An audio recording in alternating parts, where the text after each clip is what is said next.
अस्सलाम वालेकुम students, welcome to the new lecture. आज का जो हमारा टॉपिक है, वैसे आज हम एक्सरसाइज करने वाले हैं। तो अभी हमने चैप्टर कंप्लीट नहीं किया, लेकिन मैंने सोचा कि मैं आपके साथ जो है कुछ ऑब्जेक्टिव टाइप क्वेश्चंस जो हैं वो शेयर करूं, उनके आंसर्स शेयर करूं आपके साथ। जितना हमने कर लिया है हम उतना करते हैं, उसके बाद जो हम फर्दर करते रहेंगे हम उसके ऑब्जेक्टिव भी कवर करते रहेंगे। ठीक है जी। तो जो ऑब्जेक्टिव टाइप क्वेश्चन में पहला ऑब्जेक्टिव जो मैं आपके साथ डिस्कस करूंगा, बेसिकली ये जो ऑब्जेक्टिव है पेज नंबर 34 के ऊपर आपको मिलेगा आपकी किताब का। थोड़ा सा चेक कर लें माइक को। ओके फाइन, माइक चल रहा है। तो जो क्वेश्चन नंबर 1 जो है ऑब्जेक्टिव टाइप क्वेश्चन का, बेसिकली ये जो ऑब्जेक्टिव टाइप क्वेश्चन है ये क्वेश्चन नंबर 1 है आपकी किताब का, पेज नंबर 33 पे, सॉरी 34 पे नहीं है, ये 33 पे है जी। तो अब ये मल्टीपल चॉइस क्वेश्चन है, आपने एक चॉइस जो नीचे दी गई है उसको सेलेक्ट करना है और आंसर करना है। पहला क्वेश्चन जो है वो है कि हु इन्वेंटेड लॉगरिथम।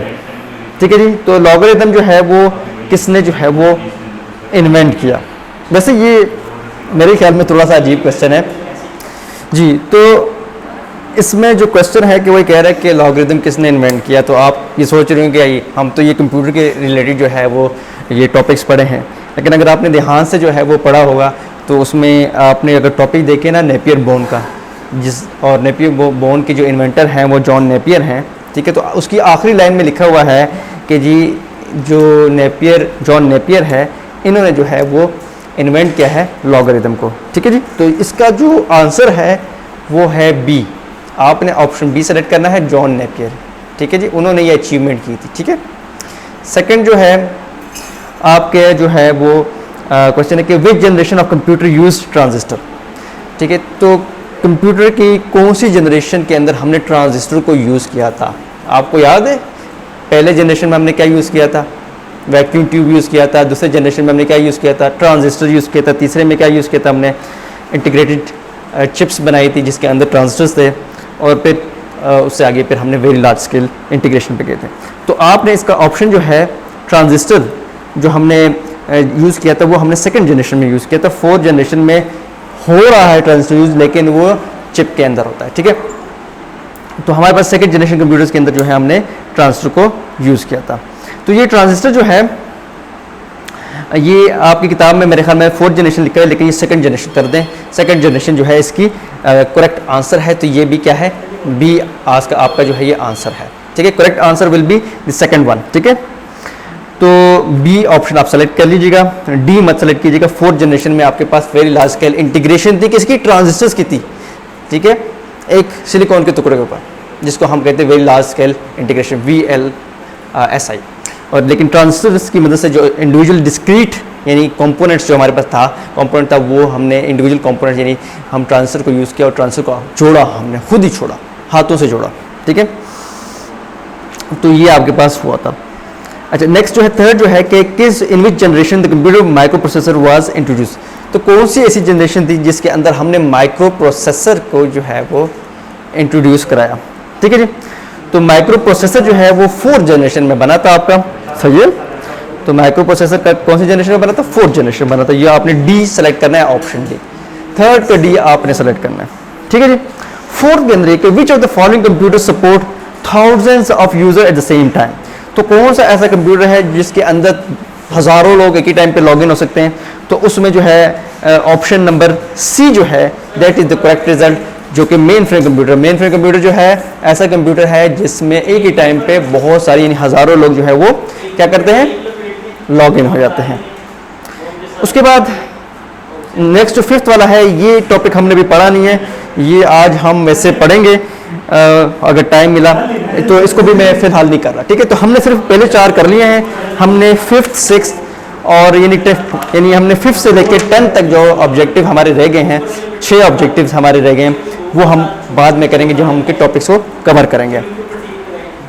तो ये तो आपके वो ऑब्जेक्टिव हो गए जिनके टॉपिक्स हमने कवर किए हुए हैं, और बाकी रिमेनिंग जो रह गए हैं वो हम फर्दर जो हम टॉपिक्स क्लियर करेंगे तो हम वो उनको भी करेंगे। ठीक है जी। अब हमने ये करना है कि हमने अब शॉर्ट आंसर्स की तरफ जाना है। तो शॉर्ट क्वेश्चन जो है आपके पास क्वेश्चन नंबर 2 बनता है, और क्वेश्चन नंबर 2 जो है आपके पास पेज नंबर 34 के ऊपर मौजूद है। क्वेश्चन नंबर 2 के अंदर जो है कुछ ऐसे क्वेश्चंस हैं जिनके टॉपिक्स हमने क्लियर किए, तो हम आज उनको डिस्कस करेंगे। तो पहला टॉपिक जो हम आज करेंगे, पहला क्वेश्चन जो कर रहे हैं वो क्वेश्चन है describe Napier bone and slide rule. तो क्वेश्चन लिख लेते हैं जी, डिस्क्राइब, ठीक है, डिस्क्राइब करें Napier bone, Napier bone and slide rule. तो हमने इस क्वेश्चन में नेपियर बोन के बारे में बताना है और स्लाइड रूल के बारे में बताना है।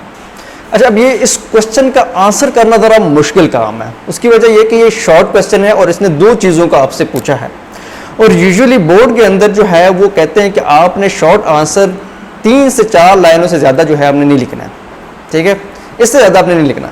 तो अब 2 चीज़ें पूछी हैं और दोनों चीज़ों में, दोनों टॉपिक्स में मटेरियल ज़्यादा है, तो हम कैसे इन दोनों क्वेश्चन के मटेरियल को कम करके, शॉर्ट करके 3 से 4 लाइनों में करें, ये एक मुश्किल काम है, ठीक है। तो हम जो है ये काम करते हैं, मैं आपके लिए क्वेश्चन जो है शॉर्ट करता हूँ, ठीक है, ये लिखता हूँ, तो वीडियो को पॉज करता हूँ, जब मैं क्वेश्चन लिख लेता हूँ फिर मैं आपके साथ इसको डिस्कस करूँगा। ओके जी, तो मैंने आंसर आपको लिख दिया है। ये आंसर जो है मैंने थोड़ा बड़ा बड़ा करके लिखा है, लेकिन ये 4 लाइन्स से ज़्यादा आंसर नहीं है, ठीक है जी। तो कोशिश की कि छोटे से छोटा करो, लेकिन 2 चीज़ें उन्होंने पूछी तो दोनों की डिटेल देना ज़रूरी थी। तो ये आंसर जो है आप लिखेंगे, और आंसर ये लिखेंगे, मैं थोड़ा सा पढ़ के बताता हूँ उन बच्चों के लिए जिनको शायद मेरी राइटिंग इतनी समझ ना आए। तो आंसर ये है कि Napier bone was invented by John Napier. His achievement was invention of logarithm, ठीक है, ये चीज़ हो गई है। ये लॉगरिथम की स्पेलिंग मैंने गलत लिखी हुई है, ये है बेसिकली यहाँ पे बेसिकली ए आता है, ठीक है। ज़रा मैं पेन का कलर चेंज कर लेता हूँ, यहाँ पर बेसिकली आपका ए आता है, ठीक है, लॉगरिथम, ठीक है। अच्छा जी, तो फिर मैंने लिखा है फुल स्टॉप के बाद लिखा है Napier bone could multiply and divide, and का साइन यहाँ पर आप एंड लिख दीजिएगा, मैंने कॉमा लिखा है, एक्सेट्रा, ठीक है जी। उसके बाद आपने इतनी बस डिटेल देनी है, अब और ज़्यादा नहीं लिखना है इसमें कि ये वुडन बॉक्स था और रोटेटिंग सिलेंडर्स थे, फिर तो ये बहुत बड़ा हो जाएगा। उसके बाद आपने स्लाइड रूल के बारे में लिखना है। Slide rule is a computer, slide rule एक कंप्यूटर था पुराने ज़माने का, और ये किस पे बेस्ड था, लॉगरिथम के आइडिया के ऊपर बेस्ड था, और इतना बताना है आपने कि it could divide and multiply, ठीक है, ठीक है, बस इतनी सी बात करनी है। तो ये आपका आंसर हो गया, आपकी इस क्वेश्चन से जान छूट गई। अब मैं नेक्स्ट क्वेश्चन लिखूंगा और फिर उसके बाद उसका जो आंसर है वो मैं आपके लिए लिखता हूँ, ठीक है। तो सेकंड क्वेश्चन है मेरा, compare first and third generation of computers. तो इसको भी, ये भी बड़ा मुश्किल है इसका शॉर्ट आंसर लिखना, लेकिन बाहर कोशिश करेंगे कि कम से कम इन्फॉर्मेशन लिख के। तो मैं क्वेश्चन लिखता हूँ, आंसर भी लिखता हूँ, फिर मैं आपसे मिलता हूँ। ओके जी, वेलकम बैक जी। तो क्वेश्चन ये है कि आपने कंपेयर करना है फर्स्ट और थर्ड जनरेशन कंप्यूटर्स को, ठीक है। तो कंपेरिजन करते हैं। तो एक तरफ जो है मैंने आपके लिए लिख दिया है फर्स्ट जनरेशन, ठीक है, दूसरी तरफ मैंने लिख दिया आपके लिए थर्ड जनरेशन, ठीक है।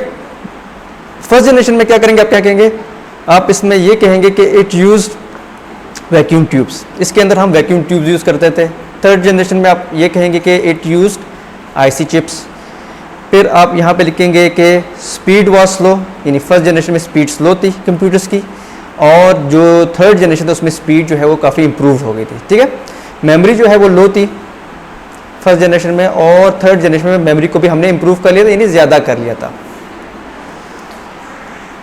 उसके बाद फर्स्ट जनरेशन में जो है कंप्यूटर जो थे वो अनरिलायबल थे, ठीक है।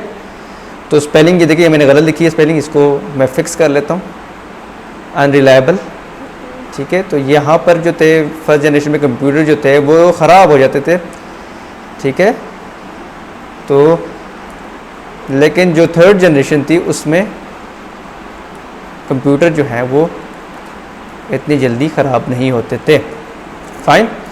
तो रिलायबल थे। अच्छा, फर्स्ट जनरेशन के जो कंप्यूटर थे वो महंगे थे, यानी बहुत मतलब बहुत ज़्यादा पैसे आप जब से जो है उसको ख़रीदते थे, ठीक है। तो थर्ड जनरेशन कंप्यूटर थोड़े सस्ते हो गए थे, लोगों की रीच में आ गए थे। और जो फर्स्ट जनरेशन कंप्यूटर जो है वो बिजली ज़्यादा यूज़ करते थे, पावर बहुत ज़्यादा कंज्यूम करते थे, और जो थर्ड जनरेशन कंप्यूटर थे उसमें पावर को हमने इम्प्रूव कर लिया था, यानी बिजली का बिल जो है वो कम आता था जब आप कंप्यूटर को